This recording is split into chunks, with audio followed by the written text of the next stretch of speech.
Hi, good evening. Hi, good evening to everybody. Hi, I'm really happy to be here. And Hello, everybody. All things being equal, it would be great if the translator came from the same group of people when it's a minority and perhaps had a history of oppression. All things being equal, it would be perfect. We have to work towards making those things equal. We have to work towards achieving that equality. But until then, are writers from these oppressed minorities going to be kept in silence because we do not have the facilities to find translators from within the same groups? That would be a massive act of injustice.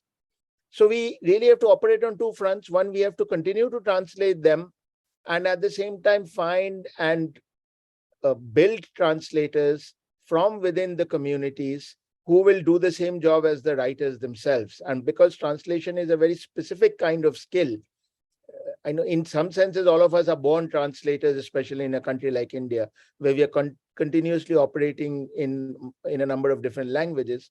But formal translation for written text is a slightly different ballgame. So that's what we have to work towards. Does it negate the entire purpose?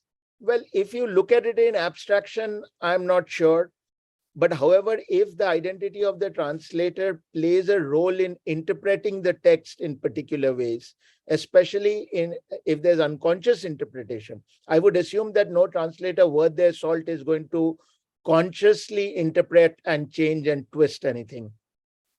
That's pretty much a given. You don't do that as a translator of quality, but you can't stop being who you are. And even if you are trying to push yourself in the background, maybe there are some subconscious or unconscious thoughts or bents of mind that might surface. So you have to work doubly hard to make sure that that doesn't happen. The hardest thing, however, and this is true for anybody, I think, who does not have the same lived experience as the writers whom they're translating, the hardest thing perhaps is to feel some of the things that the writer's feeling. For example, when I translate Monoranjan Bapari from Bangla, I worry whether I can be as angry as he is, or if I were to feel that anger, whether it would be legitimate.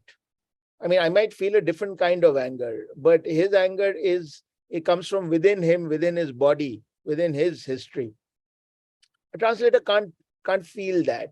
So maybe someone who can feel that would actually bring a translation even closer, or perhaps map it entirely to the first version of the text. But as everyone who translates knows, we live with these. We don't just wait for everything to be perfect. We live with what is available to us and we work towards it. The best thing is that no translation is final. You can have another one and another one, another one. So until then, we keep trying, but we don't say we will not do it simply because we've not found the right person. but there is also something called social mores, and the culture and backdrop against which people are operating. So earlier I was talking about this classical text, the Tirukural, and you realize that over time, literally all the translators, most of whom have been upper caste and male, but also generally male, have often used the word chastity within the Kural. But the Tamil original from 2000 years ago doesn't have the word chastity. So this entire construction of chastity, which is a wonderful confluence, I think, of one Victorian social morality, and that's the reason they put it in English language, but also the influence of very Manuvadi ideas of what is feminine purity, caste related feminine purity, which enters the Tamil landscape around 12th century.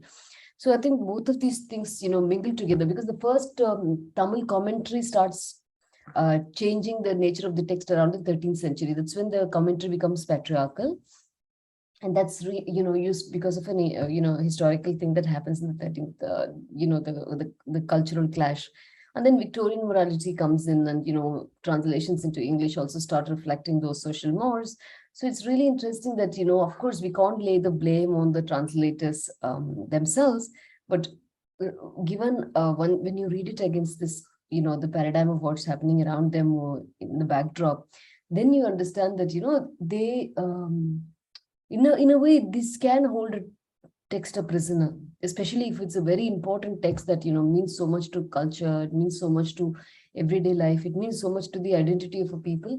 Then it becomes very difficult to go back and to undo it and say, no, no, that's not what was there in the text. Because you're going to sound offensive to all of these people who have gone before you. Just wanted to share this because I thought it's interesting as a counterpoint.